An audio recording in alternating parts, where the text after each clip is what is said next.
Hey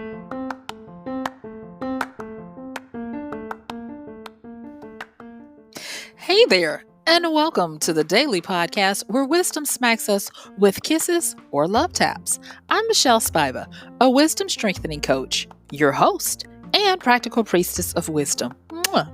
Join us daily to gain wisdom and mental strength as we tackle innovative thinking, address emotional and behavioral life traps, and yes, provide you with some practical how to's to wrap it all up. So settle in or crank up the speed 2x, whatever gets your mental processes firing as we dive in. Stay tuned.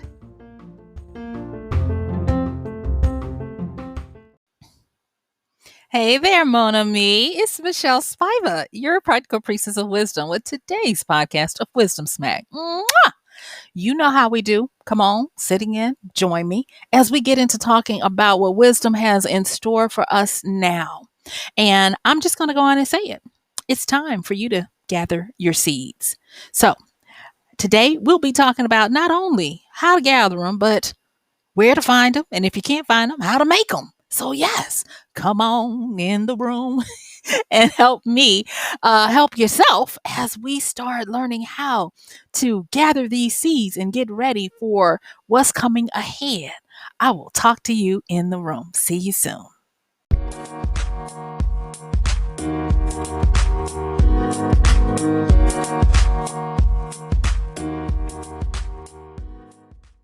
Yay! Thank you so much for joining me. It is time for us to get into this. And so we're going to be talking about seeds and the fact that it's time for us to be gathering and even making our seeds.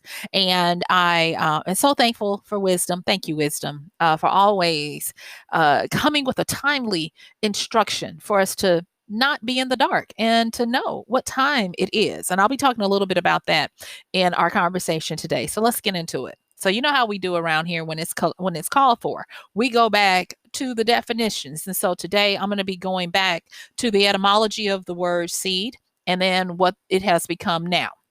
So looking at the etymology of the word, it comes from the Old English, and it's got a noun version, which is the seed, and it's got a verb version, which is the action of seed. And some very interesting things come out of this. Okay. So when we look at the seed back in the day, it meant that which may be sown. It was an individual grain of seed. It was the offspring, the posterity, if you will.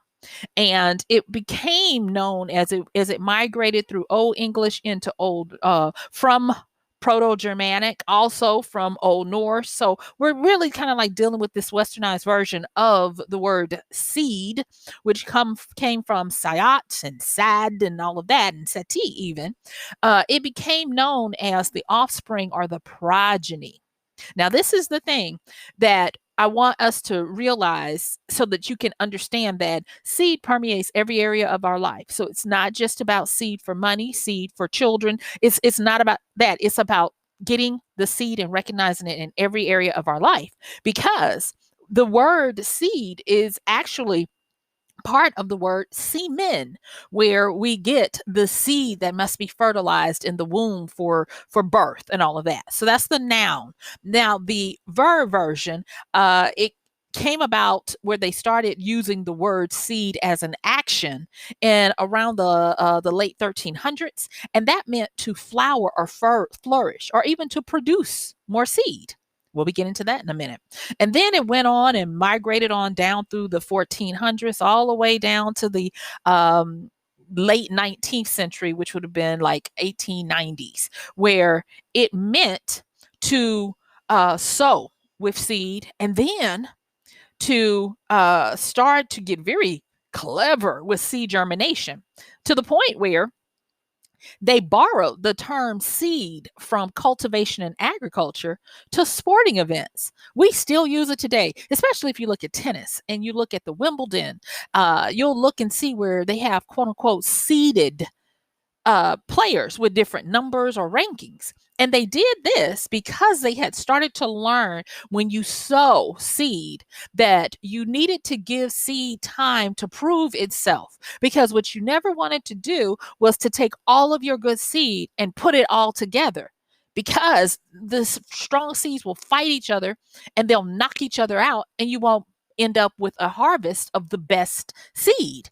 And so what they would do is they would make it where they spread out the best seeds to interact with the weaker seeds, and in turn the better seeds would still continue to thrive, but they would make the weaker seeds either die or get stronger.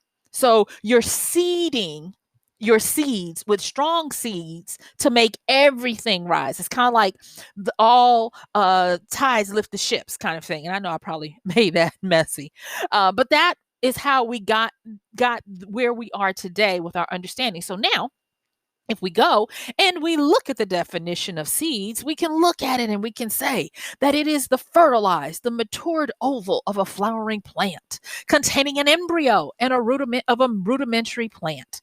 So it is the smallest essence of a fertilized portion that's ready for growth. I used to get it confused when I was young, when I thought that the seed was just the thing. And the seed is not. The seed is that prepared, fertilized, or ready to go, meaning it's got not only the component that I thought was the seed, but it also has the catalyst that will cause the seed to grow, meaning it's been fertilized. Okay.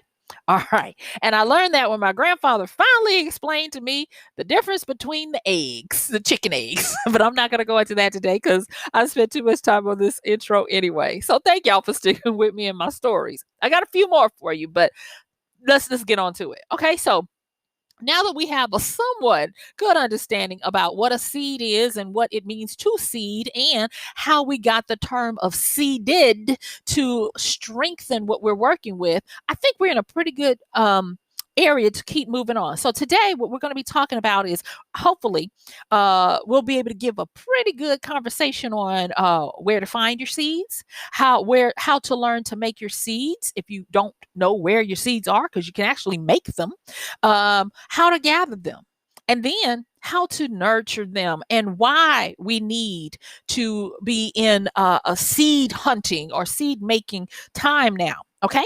All right. So let's get into it. So the first thing I want to talk about is where are your seeds? Okay. So the first thing I want you to understand is that seeds are all around you for your use. They really are. And the biggest thing that we want to start getting in the habit of, as wisdom would have us do this, is to start looking for our seeds. Okay. So the first thing I'm going to say is go back to your roots, go back to your foundation, go back to those things that you believe make you inherently you. Now, what makes you inherently you might be your lineage from your peoples. It might be what you do as a profession, or it might be your emotions, how you think of yourself. But whatever you think of as your roots, go back there. And that is going to be a good starting point for you to start to find these seeds. Now, you might be saying, well, Michelle, what are you talking about?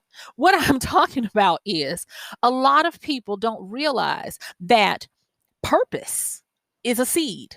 And don't roll your eyes and be like, I don't know what my purpose is, or here we go. No, for some people, that is where your roots are. That is the seed that you're going to take and grow, nurture, and finally be able to harvest. And how many times have you seen people that have made it and they said, well, it just started when I started doing this? Or it's kind of like they had a bit of serendipity where they just wanted to do something that was inherently them, and it took off. That is what I'm talking about when I talk about the area of going back to your roots, of going back to the things that you would inherently already do, and then giving them an opportunity to grow and to start the germination process, the gestation process of growing into something that's highly useful. Okay, so that's one way. The next way of where to find your seeds is to go and look at what has been giving you returns or giving you back something or giving you profit or giving you more time. That is going to be an area that will seed for you. Now, when I was growing up, there used to be terms that they're still around, but I just don't hear them as much being, in the city, if you will. But I remember during certain times of the year when it was coming to the end of the season, and my grand uncle would say things like, "Oh no, I'm not going to cut that field back. I'm going to let it go to seed." And I'll be like, "Go to seed? What did he mean?" And little did I know that if you continue to allow plants to go through certain processes, they will get to the maturity point where they stop just growing and then they start producing seeds to create more of themselves. And so for some of you, there are going to be areas where they have been throwing off things for you for so long. And in some of those areas, you need to let a little of it, quote unquote, go to seed. And to go to seed means that you in the cycle of its growing and you start to harvest the seed. And that's going to look good for some people and bad for others, because some of you in those areas, going to seed means ending a cycle. Yeah. And then taking the seed of what it gave you to start a new cycle. And like I said, it's going to be painful because sometimes it might be scary. Sometimes it might be you're ending something that has naturally come to a conclusion, but because it was so good to you, you don't want to end it. And for those of you that this is your thing, you're already getting what I'm talking about without me having to go any more into detail. So I'm going to let that sit there because I feel like wisdom is saying, yep, I've made it clear to them. You don't have to, give them specifics. So go with that. That's wisdom talking to you right through there. So now that we've talked about where you can find some seed, that is, go back to your roots or look at areas that have been consistently providing you with stuff, and look at the areas that it's time for you to let them go to seed, if you will. For some people, you might be saying, Michelle, I don't see any of that. None of that rings true for me. Don't worry, I got you, boo. I sure do. So we're going to talk about learning how to make your seeds. Now, with learning how to make your seeds, this is an area that I have been blessed to work in for a very long time. And the reason why I say that is because each and every person has the ability to make seed out of thin air if you need to. Yes, you do. And it's called the creative ability. And don't say I'm not creative. Every person is creative, no matter what you do or what you think. And the reason why you're creative is because you create a cycle of breath and intake every day. When you breathe in, you take in air, and when you expel out, you expel out carbon dioxide. So that in and of itself is a creative process. So everybody creates.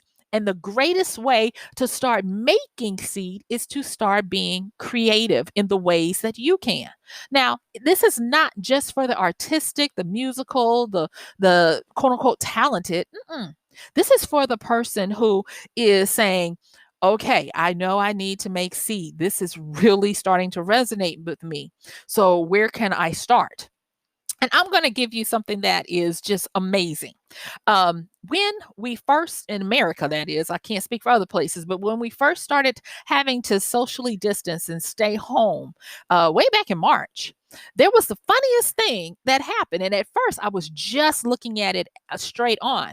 But there's something about wisdom that will always cause you to go back and respect a situation so that you look at it again and get the lessons that she's trying to tell you. And so, when we went in, one of the things that, besides toilet paper, that there was a run on was yeast. Yeah, a lot of people wanted to make their own bread. And after a few weeks, most of the stores were like, I can't find yeast. One of my siblings even sent something in our sibling app that said, can y'all find yeast? I can't find yeast. Now, let me just say this. I have never heard that sibling say that they were going to make bread as an adult. They may have, but I just never heard them talk about it. And I was scratching my head like, why are they trying to look for yeast? Now, I keep yeast. I do. Because from time to time, I've been known to make a loaf or a roll here and there, or even a honey bun. Yes, don't judge me. So I have yeast. I'm like, okay, whatever. And at first I just laughed and scratched my head. It was like, first world problems, in the age of pandemics. But as I was going back through, and wisdom has been talking with me about what stages we're moving through and what to get prepared for and what to harvest and what to do, I was reminded that the reason why people were looking for yeast is because they were looking for seed. Now, if we look at what does flour, FLOUR, what does flour symbolize? Because everything, there's no such thing as coincidence, and everything has a message for us if we would just dig. Remember Brandon Sanderson's famous statement from his Mistborn series, where he talks about there's always another secret? That's what I'm talking about. So, flour symbolizes home and warmth, but it also symbolizes your ability to take it, to arrange it, to solve problems and obstacles. And so that's why flour is usually a favorable sign that you're going to have strong health and joyfulness. And I was like, wow, okay, flour, who would have thought? But if you think about it, we got domesticated. A lot of it was around wheat, around that plant, where we moved from hunter gatherers to agriculturalists on up to industrialists, now to technologists. So flour is kind of like the seed of how we matriculate through life, all just from looking at that symbol. So when we had a run on yeast, we had people wanting, whether they knew it consciously or subconsciously, they were wanting that warm hearth, that home. Then they were wanting to be able to solve problems and get around obstacles so that they could then start the process of getting on new journeys. Okay.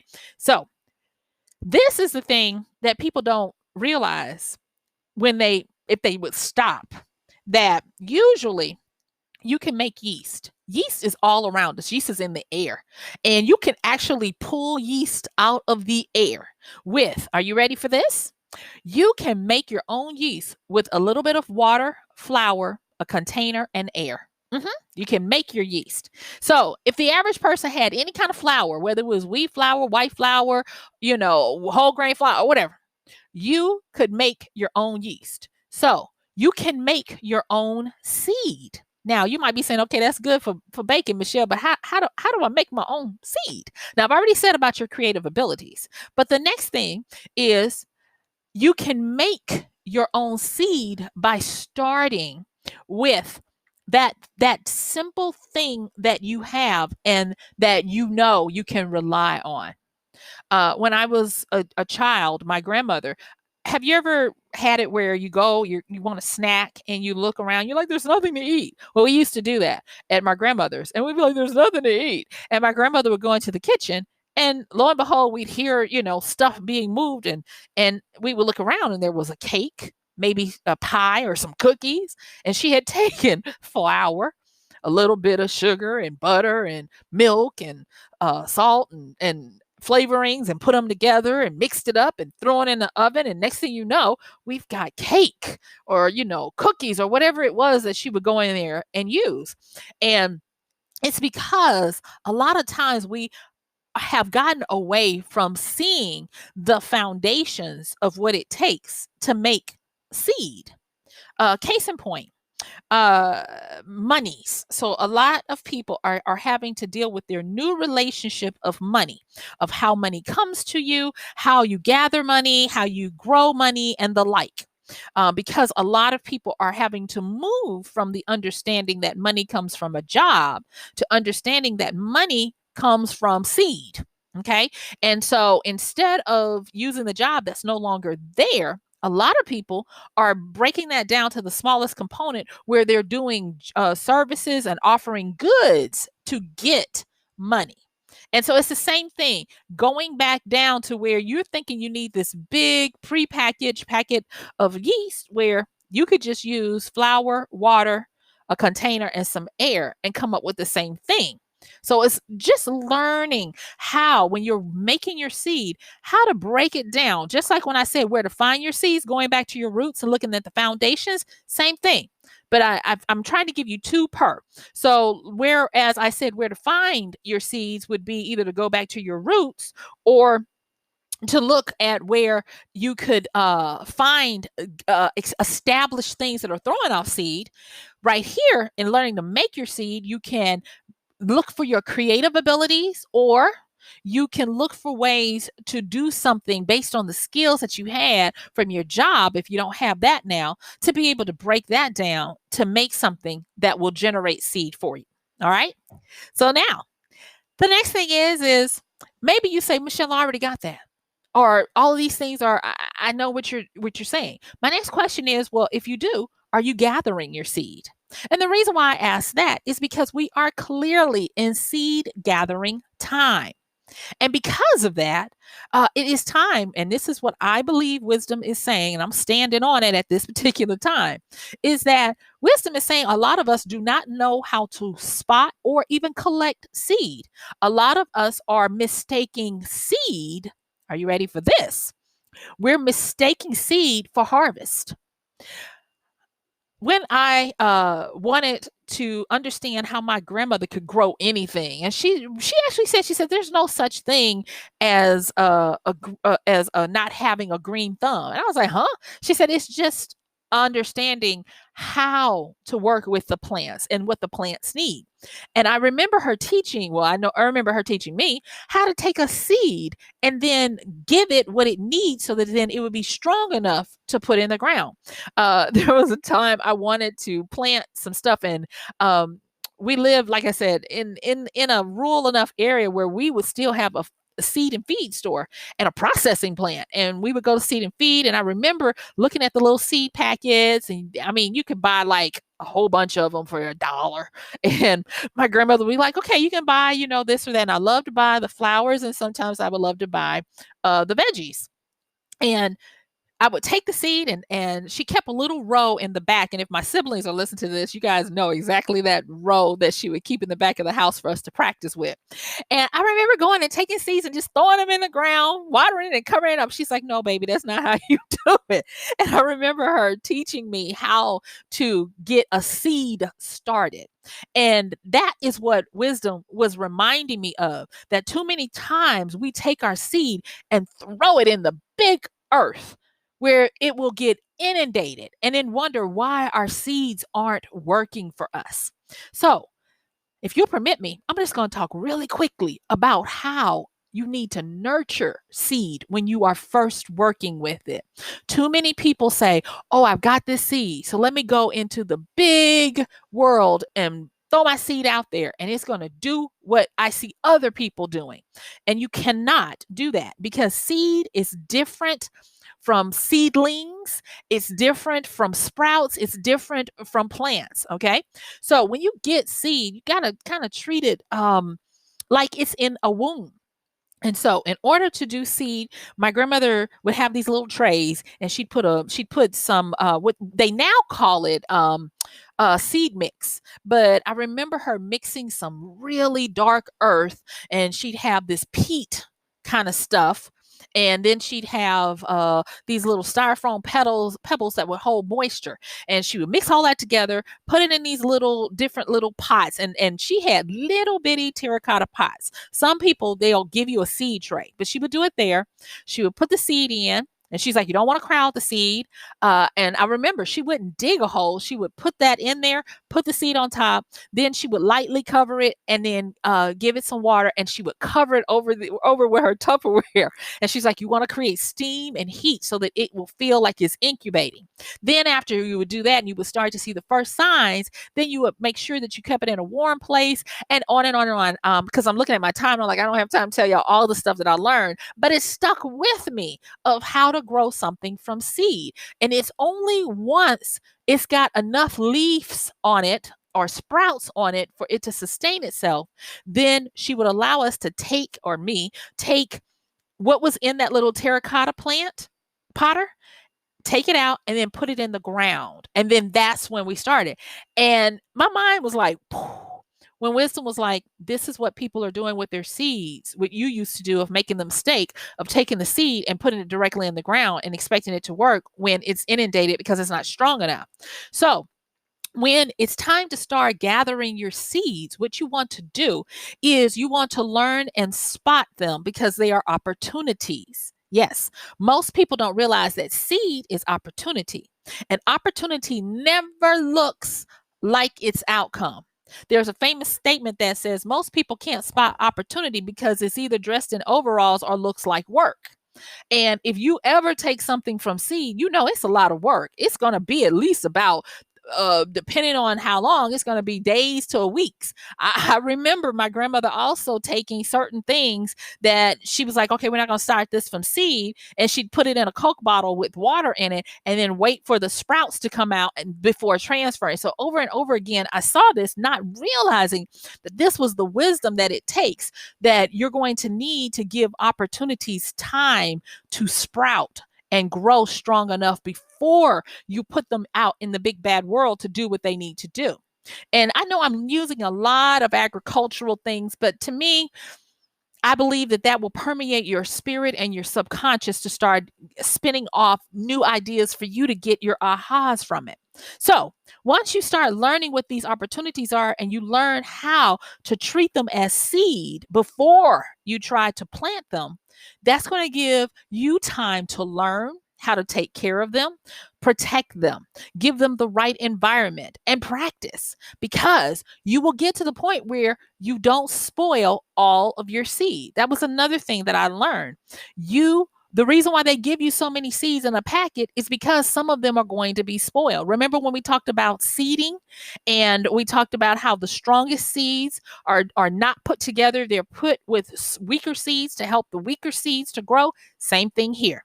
All right. So I think y'all got it. So with seed time gathering, learning how to get seed into a strong enough position of whether it's a seedling, a sprout, or whatever, so that it can sustain itself, the next thing to do is to start learning to look for, are you ready for this?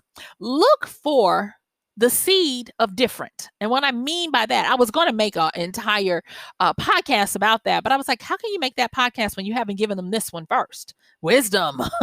So when you look for the seed of different, the seed of different is always going to be that mutation or that iteration that's going to lead you into the next. So your seed could have been a paycheck that was coming to you every other week or bi-weekly. I mean, well, that's the same thing, or twice a month or once a month or whatever. But now your seed of different is a royalty check or a one-time payment for services rendered or whatever.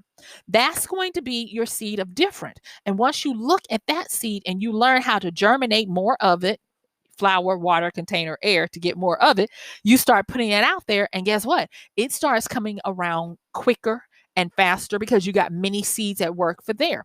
I've seen so many people who reject opportunity and good seed because it doesn't come from the seed that they were used to. Just because it's not a direct deposit paycheck every 1st and 15th does not mean that it's not a good seed nonetheless. So that's how you start gathering and learning how to spot them. And so, my time is going. I got a few more things I want to talk to you guys about. So when you start looking for the seed of different, pay attention to cultivate it. Like I talked about, my grandmother teaching me how to take something from seed to seedling and then to plant. And this is a thing I've already said, and I want to say it one more time here. Stop confusing seeds with harvest. Anytime you get something, start to get in the habit, if you will, of evaluating, is this a seed or is this a harvest? A seed is something that you plant to grow, to make more of. A harvest is the bounty from the matured seed that has become the thing that throws off over and over again. And one of the quickest ways to know if you're dealing with seed is if you consume it, is there more of it coming? And a lot of people, hopefully you're going to have that aha moment right here where you're going to be like, oh my God, I've been eating my seeds. Because if you use it as a harvest and there's nothing that comes from it, that means you ate your seed. So that's one of the biggest things that wisdom wants us to know. And the reason why is because we are now moving. And I've been looking at the different movements. And back when my mom was a kid or grown or whatever, they were in the time of experts. My grandmother was in the time of leaders and people of power, where they just told the masses what was going to happen. Then my mom, she when she was coming up, it was all about being an expert. That's when you could see it in the ads. 5 out of 10, 5 out of 6 dentists agree. That was a whole expert thing. But then they moved into the builders, and the builders. So we moved from leaders to experts to builders. The builders were those that were like, I'm going to do it my way. I'm going to go and build up, and build my empires or whatever. And so they would take and assemble stuff and throw off big corporations and that kind of stuff and have a lot of workers under them. But now we're in the time of the makers.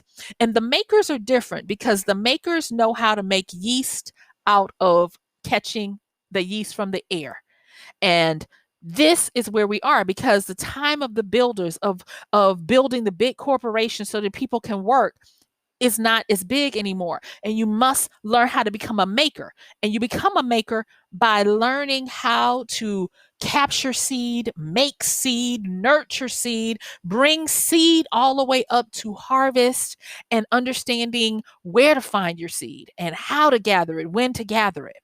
And so these are the things that wisdom is saying to us. Welcome to the age of Aquarius, where there is water plentiful, and only those who know how to make out of what seems like thin air are going to survive. So I hope this is helping, because guess what, y'all? My time is up. I thank you for yours. This has been MichelleSpiva, your practical priestess of wisdom, with today's podcast of Wisdom Smack. Mwah. Don't forget to like, subscribe, share. And if you want me to cover something, check the show notes for how to contact me. And I thank you so very, very much. So I want you to go out there, challenge yourself, find, make, or cultivate your seed today. That's going to do it for me for now. I will see you guys soon. Thank you so much. Bye.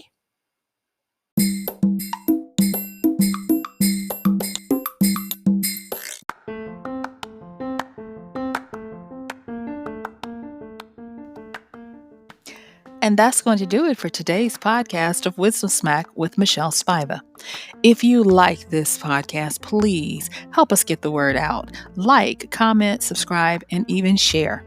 And if you really like it, please help us continue to get the word out by considering using this show's link for Amazon. So when you want to go to Amazon and you do all of your general shopping, please use MichelleSpiva.com/AMZ. It's simple as that. It doesn't cost you anything extra, and this show might receive a little bit of commission that will go towards helping to further get these episodes out to you and to others. So thank you so much for listening. This has been MichelleSpiva with Wisdom Smack. Bye.